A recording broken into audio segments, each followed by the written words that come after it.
आज हम इस वीडियो में राजीव प्रकाशन का अनसॉल्व 2024 का सेट 2 2023 का दूसरा भाग सॉल्व करेंगे। पहले भाग में हम लोगों ने बी ऑब्जेक्टिव क्वेश्चन और खंड ब तक में एफ तक हम लोगों ने हल किया था। अब इसके बाद दूसरा क्वेश्चन को हल करेंगे। तो जिसमें स्टार लगा है, स्टार वाले प्रश्न को नहीं करना है, क्योंकि ये जितने भी स्टार लगे प्रश्न हैं सबको एनसीईआरटी से हटा दिए गए हैं। मतलब एनसीईआरटी में टॉपिक है हटा दिए गए हैं या तो चैप्टर को हटा दिया गया है।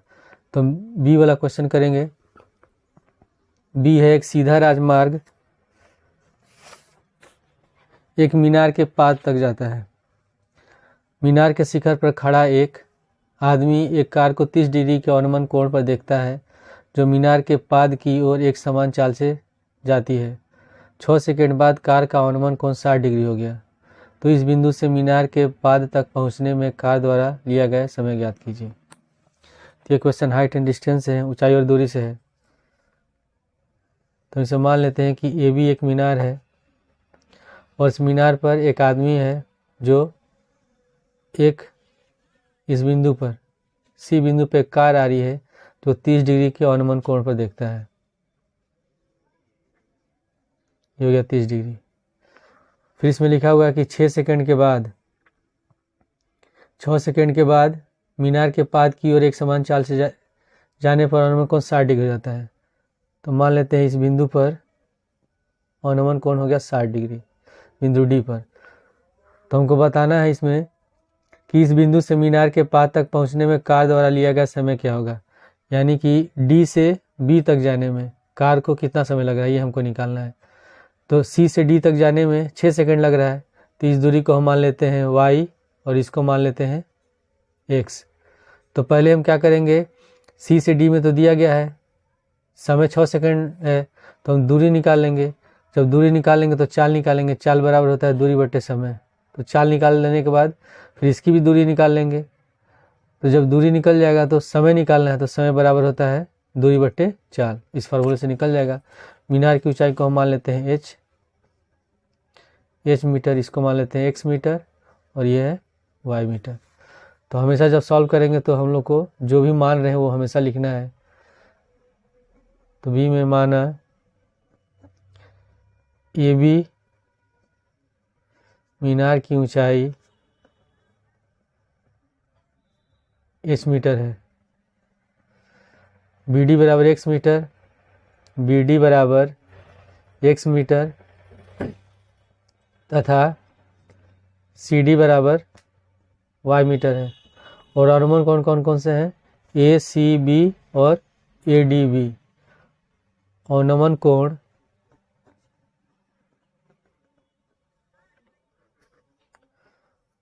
कोण ए सी बी बराबर 30 डिग्री तथा कोण ए डी बी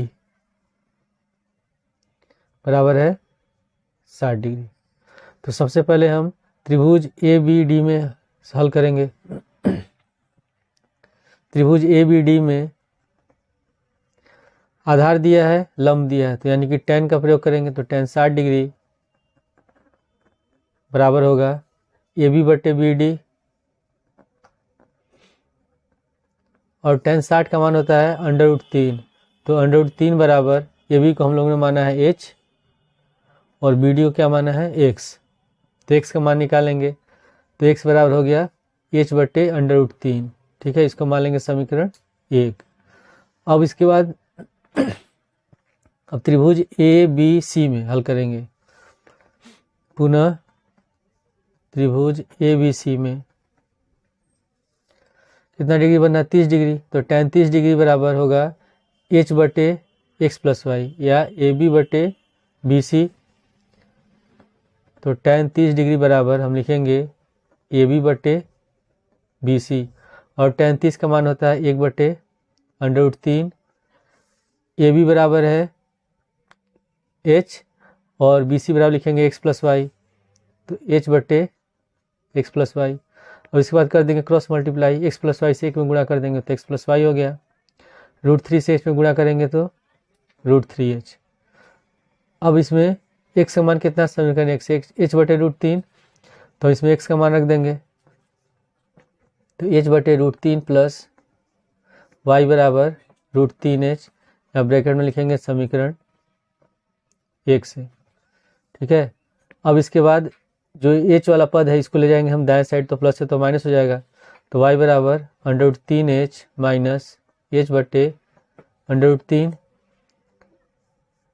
तो y बराबर इसका एलसीएम हो गया रूट 3 से रूट 3 में गुणा करेंगे तो 3h माइनस h, तो y बराबर हो गया, माइनस करेंगे 3h में से h घटाएंगे तो 2h बटे अंडर रूट 3 मीटर, y निकल गया, ये x निकल गया।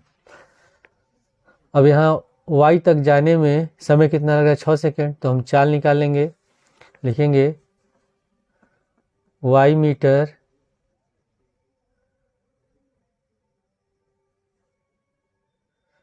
मीटर दूरी तय करने में कार की चाल, तो चाल बराबर होता है दूरी बटे समय, तो y बराबर कितना है, ये दूरी है 2h बटे अंडर रूट 3, और समय कितना लग रहा है, समय है 6 सेकेंड। y मीटर यानी कि c से d तक जाने में 6 सेकेंड का समय लग जाता है, 6 लिख देंगे। अब ये जो अंडर रूट 3 है कहाँ जाएगा, 6 के साथ आ जाएगा, तो बराबर में लिखेंगे 2h बटे अंडर रूट 3 गुणे 6, 2 से 6 कट गया 3 बार में, यानी कि h बटे 3 अंडर रूट 3, ये हो जाएगा मीटर प्रति सेकेंड। ठीक है, चाल निकल गई।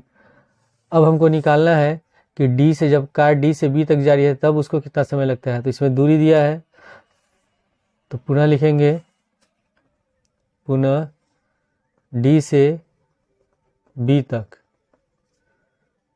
जाने में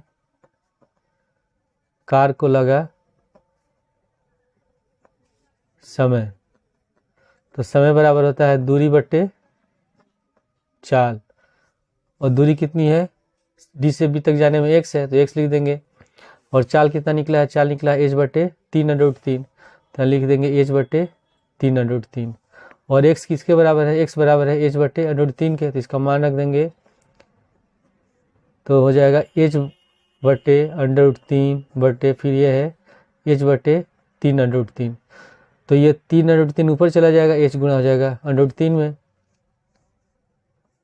तो h बटे अंडर रूट 3 गुणे 3 अंडर रूट 3 बटे h, तो h से h कट गया, अंडर रूट 3 से अंडर रूट 3 कट गया, तो आंसर कितना आ गया 3 सेकेंड, यानी कि कार को d से b तक जाने में कितना समय लगता है, 3 सेकेंड का समय लगता है। इसके बाद c है, बिंदु a -2,2 और b 2,8 को जोड़ने वाले रेखाखंड AB को 4 बराबर भागों में विभाजित करने वाले बिंदुओं का निर्देशांक ज्ञात कीजिए। तो इसमें हम खींच लेते हैं एक रेखाखंड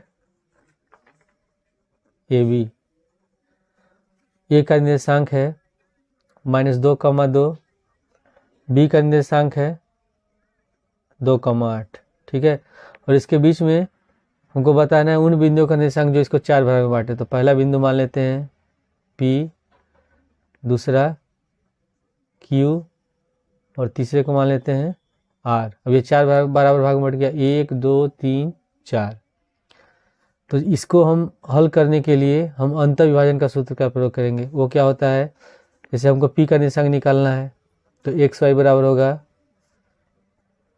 M1x2 प्लस M2x1 बटे M1 प्लस M2, और Y का हो जाएगा M1y2 प्लस M2y1 बटे M1 प्लस M2।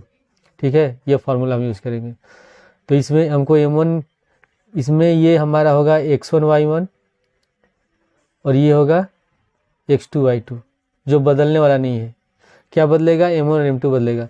तो अगर हम P का निर्देशांक निकालते हैं, तो P का निर्देशांक निकालेंगे तो M1 बराबर हो जाएगा 1, और यहाँ कितना भाग होगा 1 2 3, और M2 बराबर कितना हो जाएगा 3 हो जाएगा।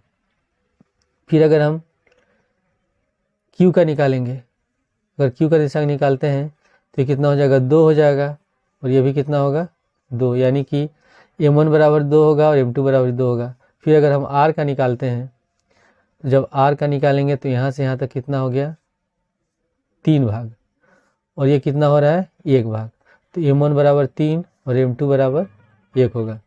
ठीक है, तो पहले हम लिखेंगे इसमें बिंदु P का निर्देशांक, बिंदु P का निर्देशांक,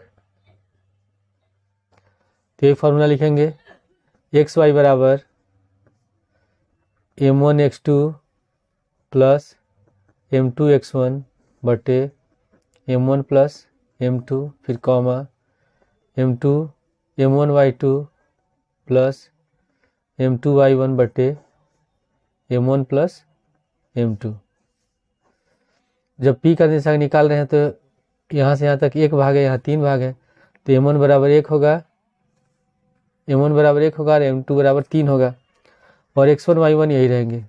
तो x1 बराबर पहले कितना है, m1 x2, तो m1 बराबर 1 लिख देंगे, गुणे x2 कितना है, 2, प्लस फिर m2 बराबर कितना हो जाएगा, P का निकालेंगे तो 3 होगा, और गुणे x1 कितना हो गया, x1 है -2, तो यहाँ ब्रैकेट में -2 लिख देंगे, बटे m1 प्लस m2, 1 प्लस 3, फिर कॉमा, अब इसका भी लिखेंगे, m1 बराबर है 1, y2 है 8, तो यहाँ 8 लिख देंगे, प्लस m2 बराबर है 3, ठीक है, तो 3 लिखेंगे, फिर गुणे y1 कितना है, y1 है 2, तो यहाँ 2 लिख देंगे, बटे m1 प्लस m2, तो 1 प्लस 3, तभी हो गया 2 1 कम 2, 3 और -2 से गुणा करेंगे तो -6 बटे 3 1 4, फिर 8 1 कम 8, 3 दूनी 6 और 3 1 4। ठीक है, इसके बाद अब इसको घटाएंगे हम लोग, तो घटाएंगे तो कितना बचेगा, -4 बटे 4, और ये हो गया 8 6 14 बटे 4, तो 4 से 4 कटेगा 1 बार में, और ये 2 से कट गया 7 बार में, और 2 से 4 कट गया 2 बार में, तो इसका P का निर्देशांक हो गया -1, 7 बटे 2। ठीक है, इसके बाद फिर हम निकालेंगे बिंदु Q का निर्देशांक, बिंदु Q का निर्देशांक, तो सेम फार्मूला है, यही सूत्र हम यूज करेंगे, तो हो जाएगा m1 x2 plus m2 x1 बटे m1 प्लस m2, कॉमा, फिर m1 y2 plus m2 y1 बटे m1 प्लस m2। ठीक है, अब जब हम Q का निर्देशांक निकालेंगे तो ये दूरी बराबर है, यहाँ से यहाँ तक 2 भाग है, 1 2, यहाँ भी 2 भाग है, तो m1 बराबर भी 2 होगा, m2 बराबर भी 2 होगा, और x1 y1 x2 y2 वही रहेंगे हम लोग के। तो हम यहाँ लिखेंगे m1 बराबर 2 गुणे x2 है 2, प्लस m2 बराबर भी 2 है, गुणे x1 कितना है, x1 है -2, तो यहाँ -2 लिख देंगे, बटे m1 प्लस m2, तो 2 प्लस 2, फिर कॉमा, m1 है 2, y2 बराबर है 8, सॉरी यहाँ गलती हो गया है, m2 x1 है, तो x1 बराबर है -2। ठीक है, तो x1 तो -2 सही है, और m1 x2, तो x2 इसमें यहाँ है 2, चाहिए भी सही है।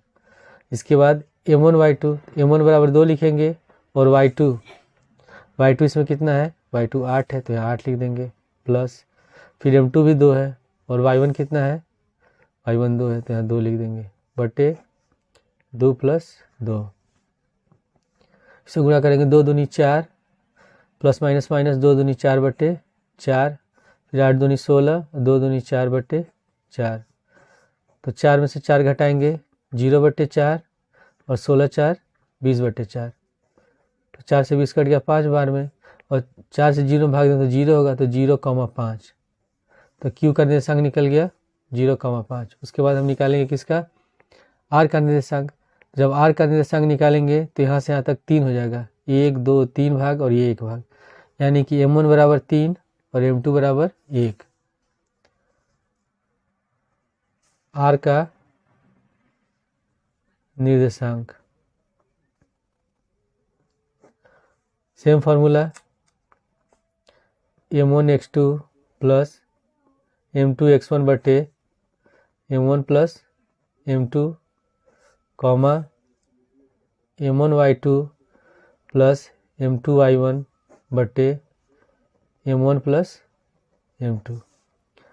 तो m1 इसमें 3 है और m2 1 है, तो 3 गुणे x2, x2 बराबर कितना है 2 है, तो हम 2 लिख देंगे, प्लस m2 है 1 और x1 कितना है, x1 है -2, तो हम -2 लिखेंगे, बटे m1 प्लस m2, तो 3 प्लस 1, फिर कॉमा m1 है 3, y2 बराबर कितना है 8 है, तो यहाँ 8 लिख देंगे, प्लस फिर m2 है 1 और y1 है 2, तो यहाँ 2 लिख देंगे, बटे 3 प्लस 1, तो हो गया 3 दूनी 6, 2 में 1 से गुणा करेंगे 2 ही होगा और माइनस है, तो -2 बटे 4 कॉमा 3 8 24 और 2 एकम 2 बटे 4, 6 में से 2 घटाएंगे तो 4 बटे 4 कॉमा 24 और 2 कितना हो गया 26 बटे 4, तो 4 से 4 कट गया एक बार में,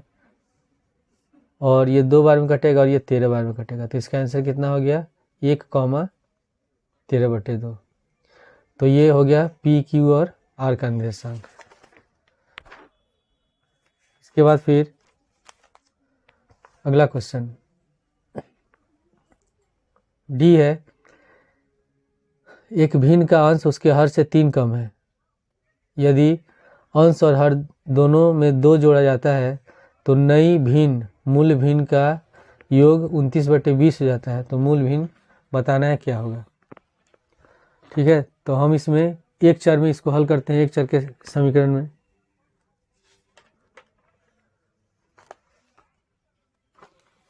तो इसे मान लेंगे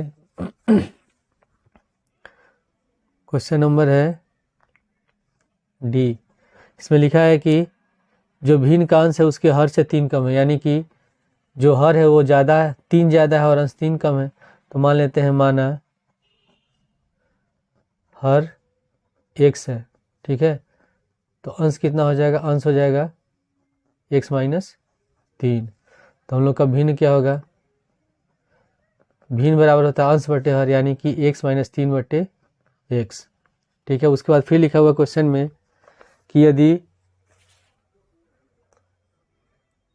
अंश और हर दोनों में जोड़ा जाता है तो नई भिन्न मूल भिन्न के योग का 29 बटे 30 हो जाता है, तो यहाँ लिखेंगे नई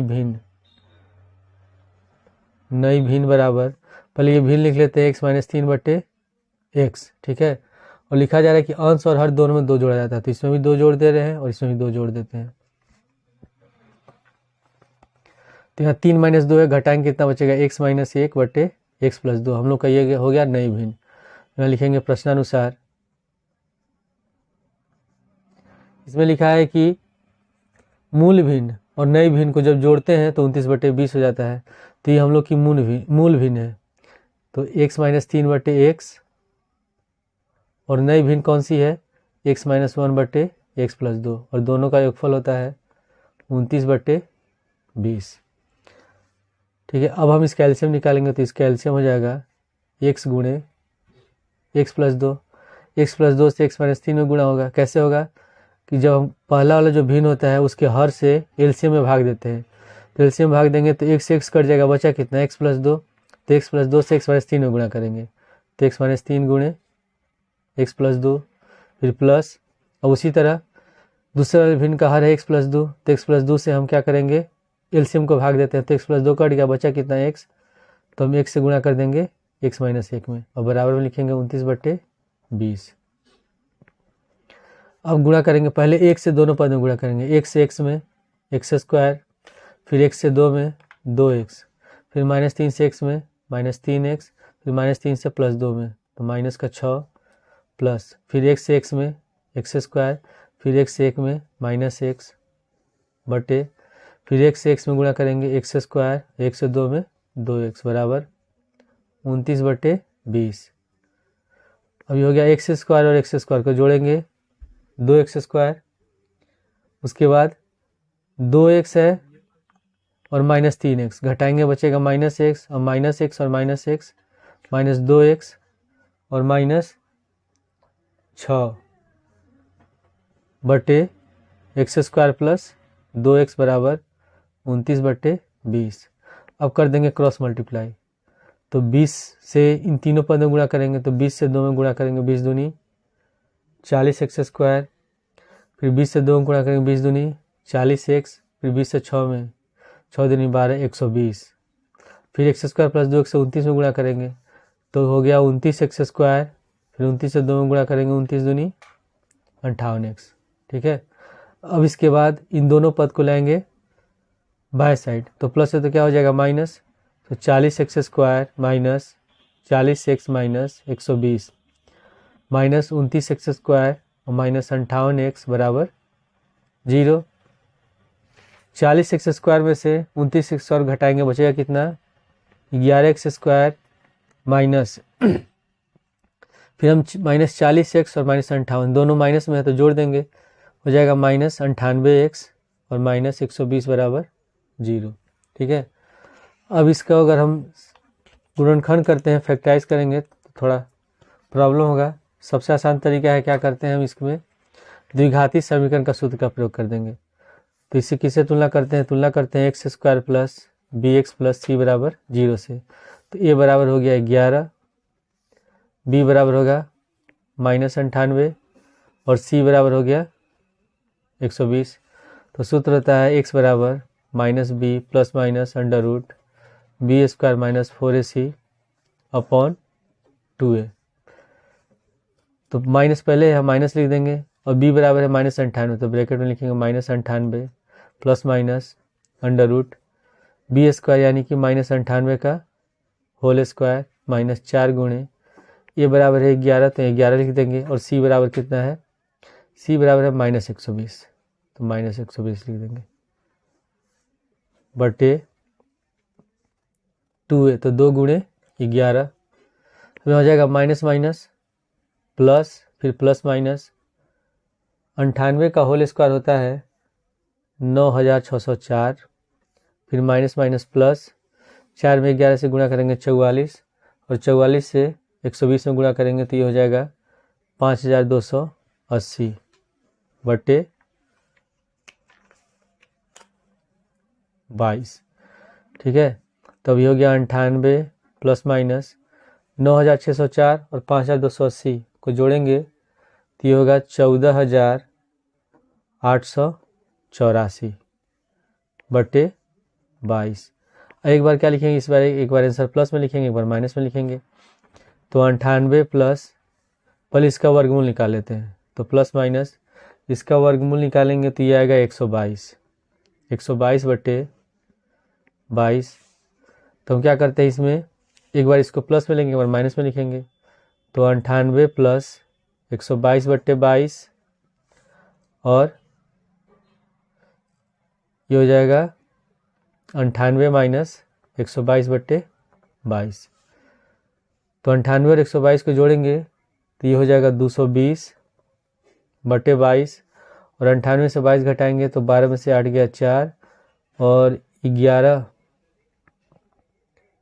बचेगा, तो 11 में से 9 जाएगा, कितना बचेगा घटा लिया जाए 122 और 98, 12 में से 8 गया 4 और 11 में से 9 गया 2 24, तो ये होगा माइनस 24 बटे 22।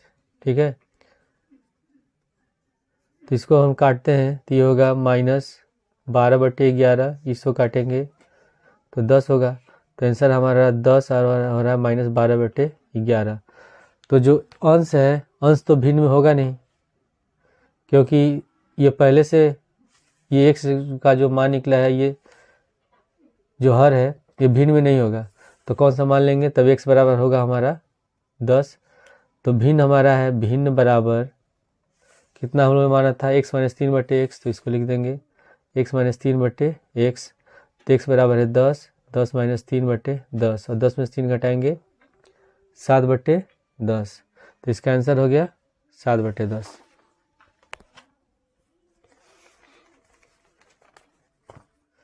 इसके बाद है क्वेश्चन नंबर, इसमें स्टार लगाइए, क्वेश्चन करना नहीं हम लोग को। उसके बाद अगला क्वेश्चन है निम्नलिखित बारंबारता बंटन का माध्य ज्ञात कीजिए। इसका हमें माध्य ज्ञात करना है। वर्ग अंतराल दिया है, बारंबारता दिया है। क्वेश्चन नंबर एफ में हम लिख लेते हैं यहाँ पहले वर्ग अंतराल, उसके बाद है बारंबारता। वर्ग अंतराल दिया है 20 से 60, फिर 60 से 100, उसके बाद है 100 से 150, फिर 150 से है 250, 250 से 350, फिर 350 से 450 और इसका बारंबारता दिया है 7, 5, 16, 12, 2, 3। तो जब बारंबारता होता है उसको हम एफ आई से दर्शाते हैं। उसके बाद हम निकालते हैं इसका मिड वैल्यू निकालते हैं, यानी कि मध्य मान निकालते हैं, जिसको हम लिखते हैं एक्स आई से। ठीक है, उसके बाद हम निकालते हैं एफ आई गुणे एक्स आई, ये निकालते हैं। तो क्या करेंगे हम, यहाँ देख रहे हैं 20 और 60 में 40 का अंतर, फिर 60 और 40 में 60 और 100 में 40 का अंतर है, लेकिन यहाँ 100 से 150 में 50 का अंतर आ जा रहा है। फिर यहाँ 150 से 250 100 का अंतर है, फिर यहाँ भी 100 का अंतर है, यहाँ भी 100 का अंतर है। तो हमें कुछ करना नहीं है, बस हम इसका क्या करेंगे, मध्यमान निकालेंगे। तो 20 और 60 को पहले हम जोड़ेंगे। तो इसको हम जोड़ेंगे तो कितना होगा, जो मध्य मान निकालना होता है या जो मिड वैल्यू होता है उसका मान निकालने के लिए निम्न सीमा और ऊपरी सीमा दोनों को जोड़ते हैं और जोड़ के 2 से भाग देते हैं। तो 60 और 20 कितना हो गया 80, 80 को 2 से भाग देंगे तो 40, फिर हम 60 और 100 को जोड़ेंगे 160, ये हो गया 80, फिर 100 और 150 को जोड़ेंगे होगा 250, 250 को 2 से भाग देंगे तो ये आएगा 125। ठीक है, उसके बाद फिर 150 और 250 को जोड़ेंगे तो होगा 400। ठीक है, और 400 का आधा कितना होता है 200, फिर 250 और 350 को जोड़ेंगे तो ये होगा 600 और 600 का आधा हो जाएगा 300। उसके बाद फिर 350 और 450 को जोड़ेंगे तो होगा 800 और 800 का आधा हो गया 400। ठीक है, फिर हम इसका निकालेंगे गुणनफल। तो 7 में 40 से गुणा करेंगे 280, फिर 80 में 5 से गुणा करेंगे 400, फिर 125 में 16 से गुणा करेंगे तो ये हो जाएगा 2000, फिर 200 में 12 से गुणा करेंगे तो ये होगा 2400, 300 में 2 से गुणा करेंगे तो 600 और 400 में 3 से गुणा करेंगे तो 1200। ठीक है, अब हम क्या करते हैं, यहाँ पहले इसको हम जोड़ लेते हैं। तो इसको लिखते हैं सिग्मा एफ आई, जो बारंबारता होता है। तो इसको जोड़ेंगे तो 7 5 12, 28 हो जाएगा, 28 12 30, 28 12 40, 40 2 42 3 45, 45 आ गया। फिर इसको जोड़ेंगे सिग्मा एफ आई एक्स आई। तो जब इसको जोड़ेंगे तो हमारा योगफल आएगा 6880। ठीक है, तो माध्य निकालेंगे। माध्य एक्स बार बराबर होता है sigma F I x I upon sigma F I. ठीक है, तो सिग्मा एफ आई एक्स आई निकला है 6880, तो यहाँ लिख देंगे 6880 बटे 45। तो 45 जब इसको भाग देंगे तो हमारा आंसर आएगा 152.888। ठीक है, ऐसे आएगा, कटेगा नहीं। तो अगर 2 अंक तक लिखेंगे तो हो जाएगा 152.89। तो क्वेश्चन नंबर एफ का आंसर हो गया 152.89।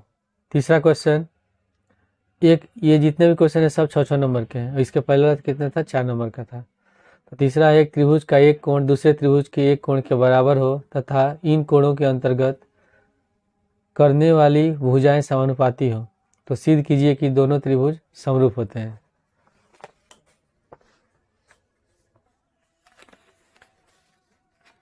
तो क्वेश्चन नंबर 3 में मान लेते हैं कि एक त्रिभुज है ए बी सी, दूसरा त्रिभुज मान लेते हैं डी ई एफ। ठीक है, वैसे ये मान लेते हैं इसमें दिया है कि किसी त्रिभुज, 2 त्रिभुज हो उसमें एक कोण बराबर हो। मान लेते हैं कोण ए बराबर है कोण डी के। ठीक है, और 2 भुजाओं का अनुपात बराबर हो, यानी कि ए बी बटे डी बराबर हो ए सी बटे ई एफ, यानी कि इन दोनों कोणों से जुड़ा हुआ कोण, जुड़ा हुआ भुजा, ये दोनों का अनुपात बराबर हो तो त्रिभुज क्या है, समरूप होगा। ये हमें सिद्ध करना है। तो हम लिख लेंगे, पहले दिया है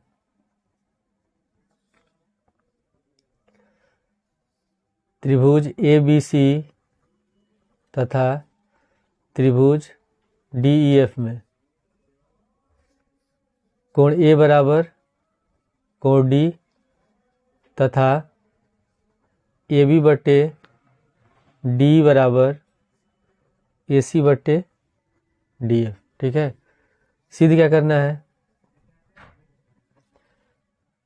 सिद्ध करना है त्रिभुज ABC समरूप है त्रिभुज DF के। तो इसमें हम रचना करते हैं। रचना क्या करेंगे, AB और AC के समांतर यहाँ से हम ऐसे इसके बराबर काट देंगे।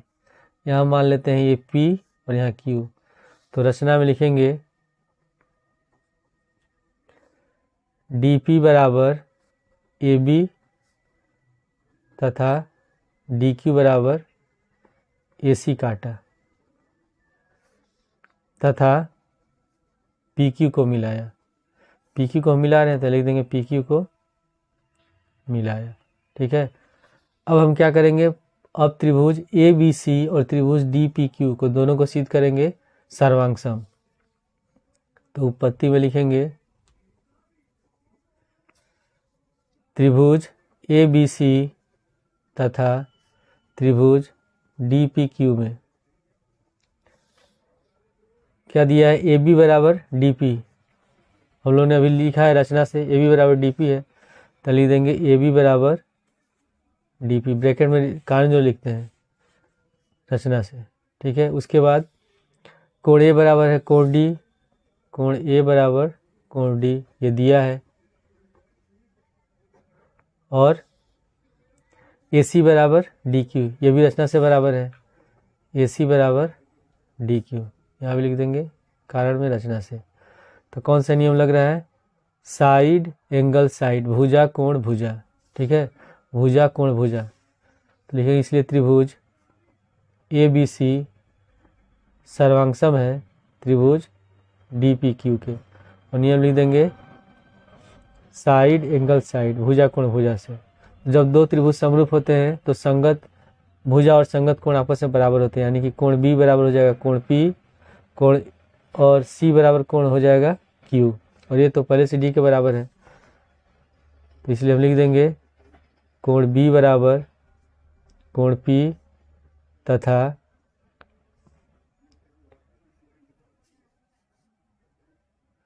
कोण C बराबर कोण हो जाएगा Q। ठीक है, और यहाँ रीजन में क्या लिखते हैं, यहाँ लिखते हैं हम CPCT। ठीक है, अब हम क्या करेंगे, इसमें जब ये इसके बराबर हो गया और ये भी बराबर है DP के, तो लिखेंगे पुनः दिया है AB बटे D बराबर AC बटे DF। ठीक है, ये दिया है।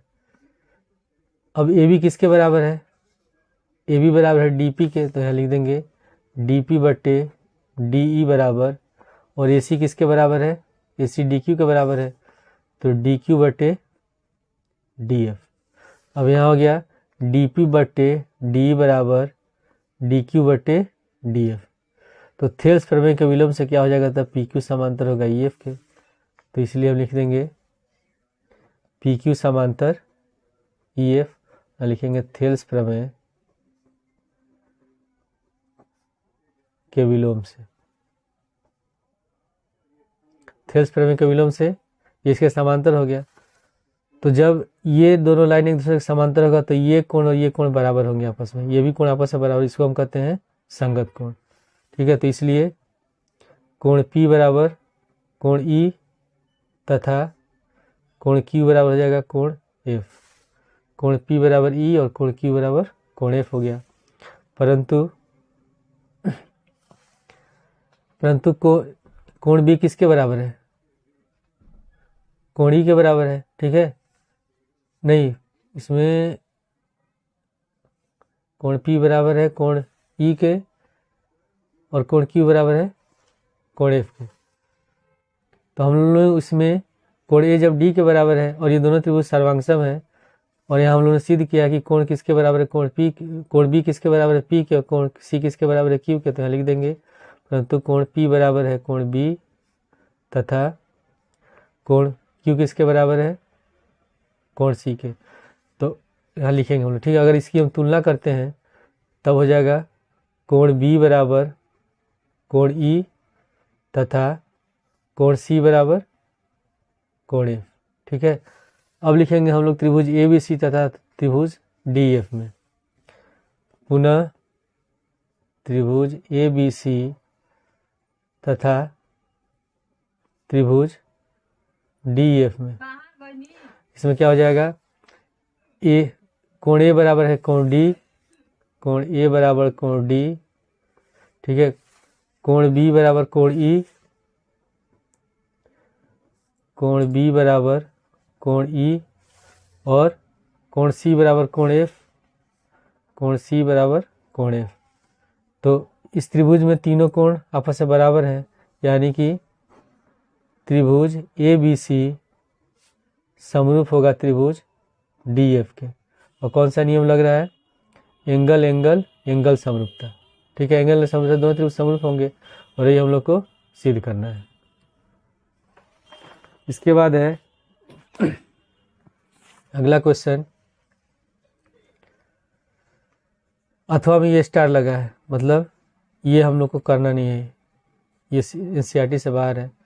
चौथा दिया है कि हल कीजिए 4/√x प्लस 3/√y बराबर 3 और 8/√x माइनस 9/√y बराबर 1। तो पहले हम क्या करेंगे, इसको हम दो चर वाले रैखिक समीकरण बदलेंगे। ये रैखिक समीकरण नहीं है, क्योंकि जिसमें जो चर राशि है वो नीचे हर में दिया गया है। तो इसमें लिखा है क्वेश्चन नंबर 4 का 4/√x प्लस 3/√y बराबर 3, इसको मान लेते हैं समीकरण 1, ठीक है। उसके बाद 8/√x प्लस माइनस है 9/√y बराबर 1, इसको मान लेते हैं समीकरण 2। अब इसको हम बदलेंगे दो चर रैखिक समीकरण, तो मान लेते हैं, माना 1/√x बराबर स्मॉल a और 1/√y बराबर स्मॉल b। तो यहाँ लिखा है अगर 4/√x, तो इसको क्या लिख सकते हैं, 4 गुणे 1/√x, 4 से गुणा करेंगे 4 हो जाएगा, तो 4/√, फिर से आ गया x आ गया, और हम लोगों ने 1/√x बराबर कितना माना है, a माना है, तो ये किसके बराबर हो जाएगा तब 4a के बराबर। तो यहाँ हो जाएगा तब 4a प्लस 3b बराबर 3, इसको मान लेंगे समीकरण 2, और ये हो जाएगा 8a माइनस 9b बराबर 1, इसको मान लेंगे, ये समीकरण 3 हो गया, और ये हो गया समीकरण 4। अब इसको हम हल करेंगे विलोपन विधि से। तो अगर हम a वाला पद बराबर करते हैं तो इसमें 2 से गुणा करेंगे, ठीक है, और दोनों का चिन्ह एक समान है, मतलब घटाएंगे।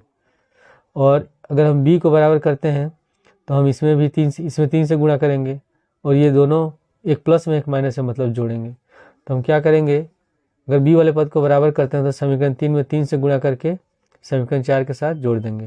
तो लिखेंगे समीकरण 3 में 3 से गुणा करके समीकरण 4 में जोड़ने पर, जब इसमें 3 से गुणा करेंगे तो 4 तिहाई 12a प्लस 3 तरीके 9b बराबर 3 तरीके 9, यहाँ हो जाएगा 8a माइनस 9b बराबर 1। तब जोड़ेंगे तो ये कट जाएगा, चिन्ह नहीं बदलेगा, 12 और 8 कितना हो गया 20 a बराबर 9 1 10, तो a बराबर हो गया 10/20, तो एक बार में कट गया, ये 2 बार में कट गया, ठीक है। और a बराबर हम लोगों ने कितना माना है 1/√x, तो लिख देंगे 1/√x बराबर 1/2। अब अगर इसको उल्टा करेंगे तो ये हो जाएगा √x, तो ये उल्टा हो जाएगा √x बराबर 2। तो हमको तो x का मान निकालना है, तो रूट हटाने के लिए क्या करते हैं, दोनों पक्षों में वर्ग करते हैं। तो दोनों पक्षों में जब वर्ग करेंगे तो हो जाएगा √x का होल स्क्वायर बराबर 2 का होल स्क्वायर। तो अंडर रूट एक्स का होल स्क्वायर होगा एक्स और 2 का होल स्क्वायर हो गया 4, तो एक्स बराबर निकल गया 4। अब हम क्या करेंगे, इसमें ए का मान रख देंगे समीकरण 3 में, तो बी का निकल जाएगा। पुनः ए का मान समीकरण 3 में रखने पर, तो समीकरण 3 है 4a प्लस 3b बराबर 3, और a बराबर कितना निकला 1/2, तो लिख देंगे 4 गुणे 1/2 प्लस 3b बराबर 3, 2 से 4 कट गया 2 बार में, तो 2 प्लस 3b बराबर 3, 2 को ले जाएंगे दाएं साइड, तो 3b बराबर हो जाएगा 3 माइनस 2, तो 3b हो गया, 3 में से 2 घटाएंगे 1, तो b बराबर 1/3, और b बराबर हम लोगों ने कितना माना है 1/√y, तो हम b के जगह लिख देंगे यहाँ 1/√y बराबर 1/3, तो इसमें हो जाएगा √y बराबर 3। अब रूट हटाने के लिए दोनों पक्षों में वर्क करेंगे, तो √y का होल स्क्वायर बराबर 3 का होल स्क्वायर, ठीक है, तो √y का होल स्क्वायर हो गया y और 3 का होल स्क्वायर हो गया 9, तो इसका आंसर हो गया x बराबर 4 और y बराबर 9। फिर इसके बाद अगला क्वेश्चन है अथवा में। अथवा में दिया है एक मोटरबोट जिसकी स्थिर जल में चाल 18 किलोमीटर प्रति घंटा है, 24 किलोमीटर धारा के प्रतिकूल जाने में तथा वही दूरी धारा के अनुकूल वापस आने में की अपेक्षा 1 घंटा अधिक समय लेती है, तो धारा की चाल ज्ञात कीजिए। तो मान लेते हैं, माना धारा की चाल बराबर x किलोमीटर प्रति घंटा, नाव की चाल है 18 किलोमीटर प्रति घंटा, और दूरी कितनी दी है, दूरी है 24 किलोमीटर। अब अगर ये नदी है और पानी इस दिशा में बह रहा है, और अगर नाव भी इसी दिशा में जा रहा है, नाव की दिशा दोनों एक ही तरफ है, तो उस समय हम क्या करते हैं, जो नाव की चाल होती है बढ़ जाती है, यानी कि धारा की चाल और नाव की चाल को जोड़ देते हैं। तो जब धारा के अनुकूल जब नाव जाएगी तो नाव की चाल है 18 और धारा की चाल है x, तो चाल हो जाएगा 18 + x किलोमीटर प्रति घंटा। और जब धारा के विपरीत नाव जाएगी, इस दिशा में जाएगी, तब ये क्या करेगी, धारा की चाल का विरोध करेगी, तो हम नाव की चाल में से धारा की चाल को घटा देंगे, तो ये होगा 18 - x किलोमीटर प्रति घंटा। तो हम लिखेंगे पहले धारा के अनुकूल नाव की चाल, ये हो जाएगा 18 + x किलोमीटर प्रति घंटा। फिर हम लिखेंगे धारा के प्रतिकूल नाव की चाल, ये कितना हो जाएगा 18 - x किलोमीटर प्रति घंटा, ठीक है। अब हम समय निकालें कि धारा के अनुकूल जब नाव जाता है तो उसको 24 किलोमीटर की दूरी करने में कितना समय तय करने में कितना समय लगता है। तो धारा के अनुकूल नाव द्वारा दूरी तय करने में लगा समय, तो समय बराबर होता है दूरी बटे चाल, और दूरी कितनी है 24, और धारा के अनुकूल चाल कितनी है 18 + x, तो यहाँ लिखेंगे 18 + x, और ये क्या निकल गया आवर्स में, यानी कि इतने घंटे समय हो गया, कि समय हम निकाल रहे हैं। उसी तरह निकालेंगे फिर धारा के प्रतिकूल नाव द्वारा दूरी तय करने में लगा समय, तो समय बराबर सेम यही सूत्र लिखेंगे, दूरी बटे चाल। दूरी 24 ही है, और चाल क्या होती है धारा के प्रतिकूल 18 - x, तो 18 - x घंटे। अब इसमें लिखा है कि जब नाव धारा के प्रतिकूल जाती है तो उसको 1 घंटा ज़्यादा समय लगता है, यानी कि इसमें नाव धीरे धीरे चल रही है, इसमें ज़्यादा समय लग रहा है, इसमें कम समय लग रहा है। यानी कि ज़्यादा समय में से कम को घटाएंगे तो कितने का अंतर आएगा, 1 का आएगा। तो प्रश्नानुसार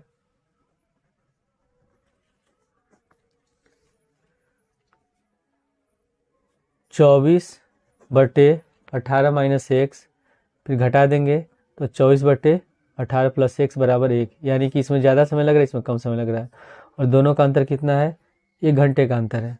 अब हम इसका एलसीएम निकालेंगे तो ये प्लस बी ए माइनस बी के रूप में है, ठीक है। तो ये लिखेंगे देंगे 18 माइनस एक्स, ये हो गया 18 प्लस एक्स, दोनों गुणा हो जाएगा। अब हम क्या करते हैं, जब दोनों भिन्न अलग अलग हो और एक दूसरे का गुणनफल ना हो तो हम हमेशा क्रॉस मल्टीप्लाई कर देते हैं। ये तो बस बहुत आसान तरीका है। तो हम क्या करेंगे, 24 यहाँ लिखेंगे, दोनों एक दूसरे गुणज तो है नहीं, यानी कि दोनों एक दूसरे के पहाड़ा में नहीं आ रहा है। तो लिखेंगे 24 गुणे, यहाँ हो जाएगा 18 प्लस एक्स माइनस, हो गया 24 गुणे 18 माइनस एक्स बराबर 1, ठीक है। अब हम क्या करेंगे, 24 से पहले 18 में गुणा करेंगे। तो जब हम 24 से 18 में गुणा करेंगे, ब्रैकेट हटाएंगे तो ये हो जाएगा 432 प्लस 24 से 1 से गुणा करेंगे 24x माइनस, फिर माइनस 24 से 18 में गुणा करेंगे तो minus 432 minus minus plus 24x बटे, अब ये a minus B A plus B के रूप में है, बराबर होता है a square minus B square. तो 18 का होल स्क्वायर माइनस x का होल स्क्वायर बराबर 1। तो प्लस का 432 माइनस का 432 कट गया। अब हम 24x और 24x को जोड़ देंगे तो कितना हो जाएगा, 48x बटे 18 का होल स्क्वायर होता है 324, 324 माइनस एक्स स्क्वायर बराबर 1। अब हम 324 माइनस एक्स स्क्वायर को ले जाएंगे दाएं साइड, 1 से गुणा करेंगे तो 48x बराबर 324 माइनस एक्स स्क्वायर, ठीक है। अब इन दोनों पद को ले आएंगे हम बाएं साइड, तो प्लस वाला माइनस हो जाएगा, माइनस वाला प्लस हो जाएगा। तो हो गया एक्स स्क्वायर माइनस, पहले इसको लिख लेते हैं, प्लस 48x माइनस 324 बराबर 0। अब इसका गुणनखंड करना है, तो गुणनखंड करने के लिए माइनस 324 को एक्स स्क्वायर से गुणा करेंगे तो हो जाएगा माइनस 324 एक्स स्क्वायर। अब बीच वाले पद को ऐसे तोड़ना है कि जोड़ने घटाने पर माइनस 324 एक्स स्क्वायर हो जाए, और गुणा करने और जोड़ने घटाने पर 48 हो जाए, और गुणा करने पर कितना हो जाए, माइनस 324, ठीक है। तो इसको हम इसीलिए क्या करते हैं, 324 का निकाल लेते हैं अभाज्य गुणनखंड। तो 2 से भाग देंगे तो 16 दूनी 32, 162, फिर 2 से भाग देंगे 81, फिर 3 से भाग देंगे 27, फिर 3 से 27 भाग देंगे 9, फिर 3 से 9 भाग देंगे 3 बार, 3 से 3 में 1 बार, ठीक है। तो हम क्या करते हैं, अब इसको अरेंज करेंगे, 3 तरीके 9, फिर 9 से 27 और 27 दूनी 54, ये हो जा रहा है 54, और 3 दूनी 6। तो 54 में से 6 घटाएंगे 48, और 54 6 को गुणा करेंगे 324। तो इसको लिखेंगे x square plus 54x minus 6x और माइनस 324 बराबर 0। इन दोनों में x कॉमन है, x कॉमन ले लेंगे तो x प्लस 54, इन दोनों माइनस 6 कॉमन है, माइनस 6 कॉमन ले लेंगे तो यहाँ हो गया x प्लस 54 बराबर 0। तो x प्लस 54 कॉमन हो गया, x प्लस 54 एक ब्रैकेट में और x माइनस 6 एक ब्रैकेट में बराबर 0। तो x प्लस 54 बराबर 0 या x माइनस 6 बराबर 0, ठीक है। तो x बराबर हो गया माइनस 54 या x बराबर 6। तो नाव की चाल तो माइनस में होगी नहीं, ठीक है। तो ये क्या हो जाएगा, ये अमान्य हो जाएगा, अमान्य है। तो धारा की चाल, हमको धारा की चाल निकालना है। तो धारा की चाल कितनी हो गई, धारा की चाल x बराबर 6 किलोमीटर प्रति घंटा, और ये हमारे क्वेश्चन का आंसर है। इसके बाद फिर दिया हुआ है 5वां और 6वां, दोनों में स्टार लगा है, मतलब ये क्वेश्चन हमारे सिलेबस में है नहीं, हमको पढ़ना ही नहीं है। तो ये हो गया सेट 2 का अनसॉल्व का सॉल्यूशन हो गया। इसके बाद अगले वीडियो में हम सेट 3 2023 के क्वेश्चन को सॉल्व करेंगे।